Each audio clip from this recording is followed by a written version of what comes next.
Assalamualaikum warahmatullahi taala wabarakatuh dan salam sejahtera. Hari ini kita meneruskan satu topik baru iaitu 6.2 graf fungsi sinus, cosinus dan juga tangent. Okey, jadi kamu akan belajar bagaimana nak melukis graf fungsi ini. Okey, tapi sebelum tu standard pembelajaran kita hari ini iaitu melukis graf fungsi trigonometri y sama dengan sin x, y sama dengan cos x dan juga y sama dengan tan x bagi 0 darjah hingga 360 darjah dan membanding-bezakan ciri-ciri graf fungsi tersebut. Okey, so kamu akan mengira dahulu nilai-nilai sudut, kemudian baru kita akan lukis grafnya. Alright, so kita pergi slide yang seterusnya. Baik, pastikan bersama-sama kamu ada kalkulator dan clearkan dulu kalkulator kamu sebelum kamu lihat bagaimana cara untuk kita mengira graf fungsi bagi y sin x. Okey, so di bawah ini ada jadual. Yang mana jadual ni kalau kamu tengok dia mewakili kepada setiap sukuan. Okey, ada 0 darjah, 90 darjah, 180 darjah, 270 dan juga 360 darjah. So ini nilai asas yang basic yang perlu kamu tahu untuk melukis sebuah graf. Okey, so ini pentinglah. 90, 180, 270 dan juga 360. Okey, so on dulu kalkulator kamu. Okey, so yang pertama sekali awak tekan perkataan sin. Okey, tengok paparan di skrin ini, saya dah tekan sin. Okey, lepas tekan sin, awak akan tekan nak masukkan huruf x. Okey, iaitu kamu tekan alfa. Okey, tekan alfa dan tekan tutup kurungan. Okey, kemudian tekan perkataan calculate. Okey, so masukkan nilai yang pertama iaitu 0 darjah. Okey, so 0 darjah nilainya adalah 0 darjah lah. Okey, kemudian tekan semula perkataan calculate tadi dan dia tanya nilai x yang kamu nak masukkan tu berapa. Okey, jadi kalau dalam paparan skrin calculator ini saya masukkan nilai x 90 darjah, maka dia memberi bacaan 1. Okey, tekan calculate lagi, masukkan 180 darjah, maka dia memberi bacaan iaitu 0. Okey, tekan perkataan calculate lagi, masukkan nilai 270 darjah, maka nilainya adalah negatif 1. Tekan calculate lagi, masukkan 360 dan nilainya adalah 0. Okey, jadi so yang ni mewakili kepada koordinat lah pada paksi x dan juga pada paksi y. Okey, so sekarang ni bagaimana saya nak melukis? Saya kena ada paksi x dan juga paksi y lah. Yang mana di paksi x ini mewakili kepada darjahnya lah. 0 darjah, 90 darjah, 180 darjah, 270 darjah dan 360 darjah. Okey, jadi kalau nilai 0 darjah yang pertama ni nilainya adalah nilainya adalah 0. So saya plotkan di tempat kosong lah. Okey, nilai yang kedua adalah 1 mewakili 90 darjah. Okey, di atas ni lah. Okey, nilai yang ketiga adalah 180 darjah ini kita plotkan pada kosong. Okey, 270 adalah negatif 1. Okey, manakala 360 darjah nilainya adalah 0. Jadi sekarang ni kalau kamu dah dapat plotting ni dan kamu akan santumkan ke semua titik ni sehingga kamu akan nampak satu lengkung. Okey, lengkung inilah graf kepada y sama dengan sin x. Okey, so apa yang saya nak highlightkan di sini untuk graf sin x ni dia akan mula dengan 0 darjah yang mana nilainya adalah 0. Okey, dan kalau kamu perhatikan di sini y sama dengan sin x ini juga, okey, nilai yang paling tinggi kita panggil dia nilai maksimum. Okey, iaitu nilainya adalah 1. Okey, nilai yang paling rendah di sini okey dinamakan sebagai nilai minimum. Okey, yang mana nilainya adalah negatif 1. Okey, so berilah dalam bentuk apa jua fungsi. Kamu boleh guna kalkulator, maka kamu dapat apa dalam bentuk jadual ni, kamu boleh lukis graf ini. Okey. Alright. Jadi kita teruskan untuk graf yang kedua. Okey. Baik. Di sini graf yang dinamakan sebagai cos X. Okey. So apa yang perlu kamu lakukan? Clearkan dulu kalkulator kamu. Okey, tekan shift, tekan mode, tekan nombor 3 sama dengan 2 kali. Okey. So sekarang saya minta kamu masukkan cos X. Okey, tekan perkataan cos. Okey. Masukkan X itu dengan menekan alpha tutup kurungan. Okey, alpha tutup kurungan. Okey. Kemudian tekan perkataan calculate. Dan dia tanya kita X tu nak masuk berapa. So nilai X yang pertama kamu masukkan dengan kosong. Okey, bila gantikan dengan kosong, nilainya adalah 1. Tekan calculate lagi, gantikan dengan 90 darjah, maka kamu akan dapat nilainya adalah kosong. Tekan calculate lagi, masukkan 180 darjah, nilainya negatif 1. Tekan calculate lagi, masukkan 270, nilainya adalah kosong, dan 360 nilainya adalah 1. So, caranya tadi saya ulang balik semula. Okey, nak masukkan persamaan ini. Okey, nak masukkan persamaan cos X itu tadi.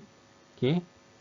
Tekan kalkulator, tekan perkataan cos ni tadi. Okey, lepas tekan cos, nak masukkan huruf X ini, maka tekan alpha dan tekan tutup kurungan. Okey, dan dia dapat fungsi cos X, barulah kamu tekan perkataan calculate. Alright, so masukkan setiap satu daripada ni, maka kita akan dapat koordinat dia nantilah untuk kita plotkan dalam graf. So ini graf saya. Okey, 0, 90, 180, 270 dan juga 360 darjah. Okey, so what happen untuk 0 darjah? Okey, nilainya adalah 1. Jadi saya plotkan dekat 1. Okey, 90 darjah dia plotkan dekat 0. 180 darjah plotting dia dekat negatif 1. 270 darjah plotting dia dekat 0. Dan 360 darjah plotting dia dekat 1. So kamu akan nampak satu lengkung yang berbentuk macam ni nanti. Okey, so ini dia. Okey, dan apa yang boleh saya katakan di sini, untuk graf cos ini, untuk graf cos X ini, dia bermula dengan 1. Okey, berlainan. Ini berbeza dengan sin X tadi. Okey, 0 darjah itu tadi bermula dengan 0. Okey, tetapi untuk graf cos X dia bermula dengan 1. Alright. So, apa yang boleh kita buat kesimpulan lagi? Ada dua set nilai di sini. Nilai ini dengan nilai ini kita panggil nilai yang paling tinggi, iaitu maksimum. Okey, nilai yang paling tinggi ini dinamakan sebagai nilai maksimum, iaitu 1. Berada dekat mana? Berada dekat 0 darjah dengan 360 darjah. Okey, manakala yang bawah ini kita panggil apa tadi? Cikgu cakap nilainya adalah nilai minimum. Okey, dia duduk pada 180 darjah, yang mana nilai minimum ini adalah negatif 1. Ini dia. Okey, so awak kena faham. Okey, apakah maksud dan istilah di sebalik graf ni? Okey, sin dia bermula dengan 0, iaitu 0 darjah. Manakala cos bermula dengan 1 pada 0 darjah. Okey, alright, kita pergi kepada graf seterusnya, dinamakan sebagai graf tan X. Okey, so kita masukkan dalam kalkulator. Kamu tekan tan dulu.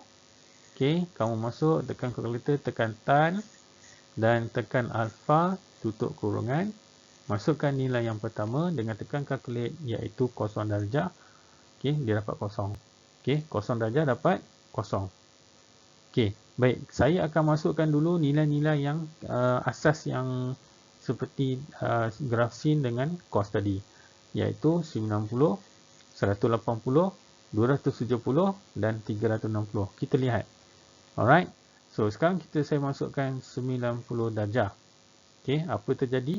Okey, bila masuk 90 darjah di sini, kalau kamu tengok di sini dia tulis complex infinity. Maksudnya nilai yang terhasil dalam 90 darjah ni adalah satu nilai yang tak terhingga. Nilai itu terlalu besar. Okey, jadi dia mewujudkan ada satu border nanti, ataupun ada satu kita panggil dia limit yang mana graf tidak boleh lalu dia kerana nombor tersebut terlalu besar. Dan 90 darjah ini nilainya disimbolkan oleh simbol infinity. Okey, ke tak terhinggaan. Okey, satu nilai yang sangat besar, kita pun tak tahu, tak jangka. Okey. Kemudian saya cuba lagi dengan gantikan dengan nilai 180 darjah. Okey. Bila tekan calculate, masukkan 180 darjah, maka saya akan dapat kosong. Okey, gantikan 180 darjah, maka nilainya adalah kosong. Dan saya teruskan, gantikan dengan 270 darjah. Okey, so jangkaan kita adalah ya. Nah, nilainya adalah satu nombor, nilai yang kompleks. Infinity ni adalah nombor yang tak terhingga, kita pun tak jangka berapa. Jadi saya simbolkan dia dengan simbol infinity. Okay, ini simbol ke tak terhingga, terlalu banyak ataupun terlalu rendah, tinggi ke rendah ke disimbolkan begini. Okay. So dia ada yang kalau 90 ni dia nilai yang positif, manakala yang 270 ni nilainya yang negatif. Okay, nanti kamu akan belajar lah. Pertama sekali kena kenal pasti gambar aja bentuk graf ini. Baik, saya teruskan dengan menggantikan dengan nilai 360 darjah. Okay. So apa terjadi? Bila ganti 360 darjah, maka nilainya adalah kosong. Baik, takkan kita nak lukis graf kita bentuk kosong, infinity, kosong, infinity, kosong. Okay. So tak ada nilai. Sebab tu saya pecahkan. Okay. 90 ini saya bahagi 2 lagi. Sebab saya nak dapat nilai yang berada di tengah-tengah tu. So 90 bahagi 2 adalah 45. Okay.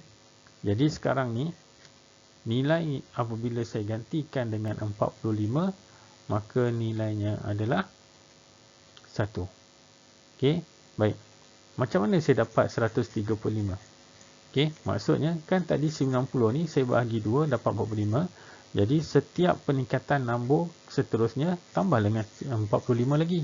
Jadi 90 tambah 45 nilainya adalah 135 darjah. Okey, begitu je dengan 225 ni.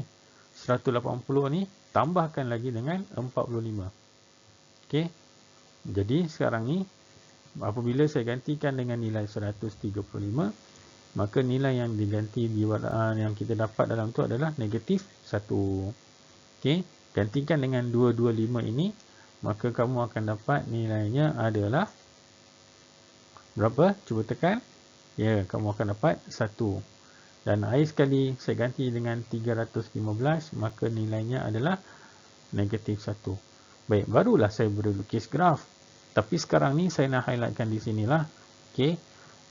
Untuk 90 darjah dan juga untuk 270 darjah ni, dia akan menjadi satu border. Okey, garis penghalang. Okey, sempadan untuk graf tersebut. Kamu akan jumpa macam ni nanti. Okey, so apa terjadi? So ini saya punya graf lah, spasi X, spasi Y. Kemudian saya ada 0 darjah, 90 darjah, 180 darjah, 270 darjah. Okey. So ni border dia. Okey. So tengok kenapa saya dapat 0 darjah, sebab 0 darjah, 0 lah plotting dia. Baik, kenapa sini saya letak dia nilainya 1? Okey, sebab sini adalah 45 darjah. Okey. Sebab 90 bahagi 2 dapat 45. Alright. So, kita teruskan lagi. Dia pergi ke bawah ni. Nilai di sini pula adalah nilai selepas 90 ni adalah 135. Okey. Kemudian dia naik 180. Dia plotting dekat kosong. Tambah lagi 45 iaitu 225. Dia duduk dekat 1. Okey. Tambah lagi 45. Dia dapat 270. Dia akan jadi border. Okey. Dia akan ada garisan putus-putus ni. Okey. 315. Okey, dia nilainya adalah 1. Mana ni? Okey, negatif 1 dekat bawah ni. Okey, ni dia. Saya buat untuk awak lah. Okey. Dan 360 adalah 0. Okey, itu dia. Jadi graf yang kamu akan dapat tu berbentuk macam ni. Okey, yang mana kawasan di sini, okey, graf dia akan naik sampai atas ni, sampailah tak terhingga menghampiri garisan putus-putus ni. Ini garisan putus-putus ni. Okey, graf ni akan naik menghampiri. Okey, kalau kamu lukis, kalau saya lukis ni, Okey, katakan ni border dia. Okey, ni graf dia, dia akan naik sampai naik atas ni. Dia tak akan crossing dia. Dia akan menghampiri je sampai bila-bila menghampiri. Okey. So begitu juga untuk range ataupun julat di tengah-tengah ni. Okey, dia akan naik sini, naik sampai lalu sini, menghampiri je. Dia tak akan crossing. Okey, dia tak akan crossing. Dia menghampiri sahaja. Terus naik atas. Okey, begitu juga yang bawah ni. Okey, 360 dia turun bawah ni. Dia akan turun sampailah ke bawah ni sampai bila-bila. Tapi dengan syarat dia tidak akan crossing ini. Nampak ya? Jadi kita dah belajar graf sin, graf cos dan juga graf tangent. Okey, sekarang kita lihat contoh. Baik, contoh yang pertama. Tentukan sama ada setiap graf trigonometri berikut ialah graf sinus, cosinus atau tangent. Baik, ingat balik. Kalau sinus, dia mula dengan kosong. Darjah kosong lah. Kalau cosinus, dia mula dengan nilainya 1. Kalau tangent, dia ada sempadan-sempadan ni. Ingat lagi? Okey, so kita tengok bentuk yang pertama. Okey, so kamu dah boleh agak dah ni. Okey, ni dia mula dengan 1. Yang ni pula ada border. Yang ni pula mula dengan kosong. Jadi, kamu dah bentuk, ini bentuk yang atas ni ada bentuk yang kita dah belajar tadi lah. Okey, jadi kita padankanlah mana yang satu yang betul. Okey, so yang pertama ni, namanya adalah graf bagi cos X. Okey, manakala B ni dah tentulah graf bagi ni tangent X. Sebab apa? Dia hanya melalui kawasan ini dengan yang mana dia takkan potong kawasan sempadan ni. Dia akan menghampiri je sampai bila-bila. Okey, begitu juga yang bawah ni, dia akan menghampiri je. Dia takkan crossing, dia takkan potong graf faksi Y ni. Okey. So of course untuk soalan C ni nilai ni persamaan dia dinamakan sebagai Y sin X. Alright. So mudah saja kita nak mengenal pasti dahulu sebelum kita buat graf-graf yang akan datang ni, kenal pasti bentuknya. Alright. So pada pendapat saya, selagi kamu ada kalkulator, kamu tahu sudut-sudut asas dia, 0, 90, 180, 270, 360, insya-Allah kamu boleh buat graf ini. Okey, tak susah. Nanti saya akan pandu kamu bagaimana nak melukis graf. Baik, kita tengok contoh yang seterusnya. Okey, lakarkan graf bagi sin X. Okey, dengan keadaan sin 60 hingga 270. Baik. Kalau tadi yang graf yang kita buat tadi, dia mula dengan 0 darjah sampai 360 darjah. Okey. So sekarang ni dia mula dengan sin 60 dan berakhir dengan 270. So tak perlulah kamu nak pergi buat 0 darjah, lepas tu nak tambah lagi 360. So yang ni buang masa lah, tak payah. Okey, sedangkan soalan tu tak nak. Okey. Jadi dan yang keduanya berkaitan dengan lakar. Apa maksud lakar? Lakar ini kita tak perlu nak terlalu tepat. Maksudnya sekadar lakaran untuk menggambarkan graf itu merupakan graf sin X. Okey. So tekan kalkulator kamu. Okey, kamu masukkan persamaan ni tadi, saya dah ajar kamu. Sin, okey, dan keluarkan X, tekan alpha, tutup kurungan. Okey. So kamu masukkan nilai yang pertama 90, dapat nilainya 1. Masuk 180, dapat 0. Masuk 270, nilainya adalah negatif 1. Okey, so lukis graf itu, okey, 90 ni, yang pertama ni, okey, jangan kamu sentak dia ke sebelah kanan lah. Kamu buat daripada permulaan yang dekat asalan ni lah, cos 90 darjah ni. So, mana dia pergi? 90 dia pergi 1. Okey, kemudian 180 dia perginya 0. Dan 270 dia perginya negatif 1. Okey, ingat lagi graf sin macam mana? Graf sin, dia macam ni, yes. Okey, macam tu. Sorry, ni graf cos. Maafkan saya. Okey, ni graf cos. Manakala graf sin, dia mula daripada 0. Cantik gelombang dia macam ni. Yes. Ni baru sin. Jadi, kita serasikan dengan yang ni. Okey, dia akan pergi lengkung ke bawah ni, turun ke bawah. So, kalau kamu lukis tu, saya ajak, saya lukiskan untuk kamu lah. Okey, lukis macam ni. Turun ke bawah. Okey, pastikan kamu buat dengan curve betul lah. Okey, tapi ni lekaran tak apalah. Jadi saya dah cantumkan semua tu, maka itulah graf saya. Okey, so dapat dah. markah kat sini biasanya mungkin dalam 4 markah lah untuk melakarkan graf ni. Baik, soalan yang seterusnya. Okey. So dia nak kita lukis graf bagi cos X. Okey, cos X dengan syarat mula dengan 45 dan akhirnya dengan 225. So kalau nilai yang macam ni, saya akan buat penambahan setiap untuk nilai yang berikutnya adalah penambahan dia sebanyak 45 darjah. So 45 tambah 45 90, 180, tambah lagi 225 dan 270. Sebenarnya sudut ni tak kisah pun berapa, tapi yang paling penting kamu tahu nak gunakan sudut yang mana satu. Okey, biasakan sudut asas, sudut tirus, okey, 90 darjah, 180 darjah. Okey, so dia limit sampai 225. Okey, so jangan pergi awak nak buat sampai yang 360. So sebenarnya yang ni tak payah ni. Okey, 270 ni tak payah. Okey, dia kata sampai 225 sahaja. Okey, so masukkan dalam kalkulator, kamu akan dapat 0.7071, dapat 0, dapat negatif 1 dan juga negatif 0.7071. So ni tak payahlah, sebab apa? Dia kata sampai 225 sahaja. Alright. So sekarang ni plotting dia. 0.7 ni dekat sebelah atas lah. Dia takkan kat bawah. Sebab dia nilainya menghampiri kepada nilai 1. Okay, saya plotting dekat atas ni lah. 90 dekat 0. 180 dekat dengan negatif 1. Kemudian 225 ni duduknya dekat negatif 0.7 di sebelah bawah ni. Okay. Okay. So awak make cancel. Awak cantumkan ke semua ni dengan membuat lengkung. Dan pastikan ini adalah graf bagi cos. Graf bagi cos, dia punya lengkung dia bermula macam ni. Yes. Macam ni. Jadi yang ni akan ikut serta turun ke bawah, naik semula jadi macam tu. Okey. So inilah bentuk grafnya. Okey, faham ya? Jadi kamu kena ada kalkulator. Pastikan kamu ganti dengan nilai yang betul. Okey. So soalan yang seterusnya. Bagi setiap fungsi trigonometri berikut, nyatakan nilai X apabila nilai Y adalah maksimum. Ni yang saya kata tadi. Nilai maksimum, ingat lagi nilai maksimum, nilai yang paling tinggi. Okey, dan nyatakan nilai maksimum tersebut. Okey, so sekarang ni awak kena lukis dulu Y sama dengan sin X. So macam mana bentuknya? Kalau sin, cikgu ajar dia mula daripada kosong. Okey, so dia akan jadi sini.